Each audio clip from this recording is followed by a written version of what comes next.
On le sait, le vélo se développe fortement, il fait bouger les lignes, il nous interpelle sur notre capacité à redistribuer l'espace public au profit des modes actifs. Cette métropole nantaise cyclable, nous travaillons à sa construction depuis des années et cette délibération constitue l'un des jalons importants. Mais concrètement, à quoi ressemblera-t-elle cette métropole cyclable? Imaginez Isabelle de Couëron, 35 ans. Elle est maman de 2 petites filles. Tous les matins, elle les accompagne à l'école, chacune sur leur vélo, via les itinéraires de maillage qui irriguent la commune, désormais en zone 30. Isabelle rejoint ensuite ses collègues Fatima et Bertrand, comme d'accoutumé. Ils empruntent le réseau magistral en bavardant. Cet axe leur permet d'atteindre le parking vélo sécurisé de leur entreprise, Place Bretagne, en 45 minutes, à près de 25 km/h et en toute sécurité. 100% en site propre, avec une piste séparée de la voirie automobile par un dispositif physique avec un revêtement continu différencié. Le réseau magistral a permis à Isabelle de ne plus avoir peur à vélo. Ce sont surtout les nouvelles intersections sécurisées qui l'ont convaincu de se remettre en selle, car celle-ci donne la priorité au vélo, avec des traversées ininterrompues. Alain, son père, est également rassuré. Il peut à nouveau utiliser sa voiture pour aller à la déchetterie. La séparation des modes, la baisse du trafic routier et la fluidité retrouvée grâce à l'important report modal lui permettent d'avoir une vision sereine de l'espace public. Aussi, il utilise son vélo, remis à neuf dans un atelier d'auto-réparation.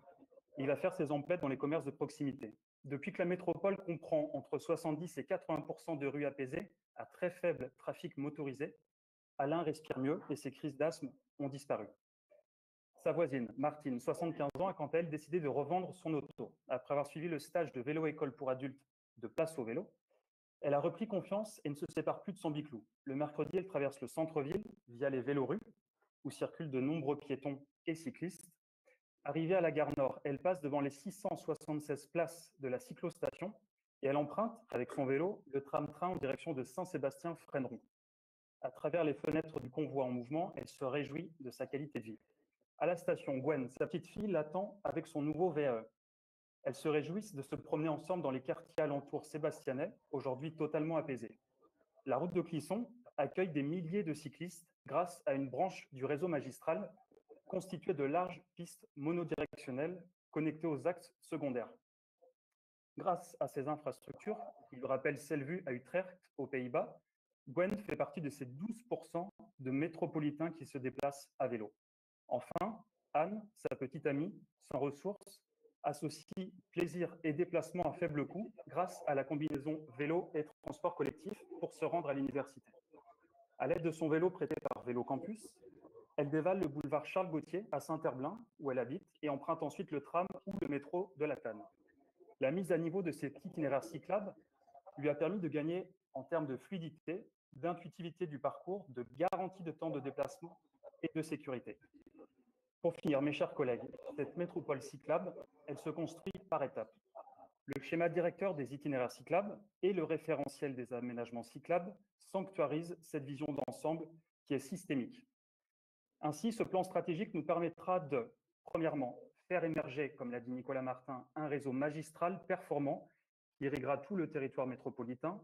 Deuxièmement, d'anticiper une part modale du vélo à 12% à l'horizon 2030. Troisièmement, créer une rupture dans les aménagements et dans l'usage de l'espace public en accompagnant une logique de transition écologique et d'apaisement. 4. Innover et s'inspirer des meilleures pratiques. Ainsi, nous ferons de Nantes Métropole un laboratoire de la ville cyclable du XXIe siècle, une agglomération où les cyclistes n'auront plus à négocier avec les automobiles une place sur l'espace public, où les habitants les plus fragiles circuleront en toute confiance à 2 roues, où le vélo sera devenu l'un des modes de déplacement les plus désirables et efficaces. C'est pourquoi, comme mes collègues du groupe CERDA, je me prononcerai évidemment en faveur de ce projet de délibération. Madame la Présidente, chers collègues, je vous remercie. Merci.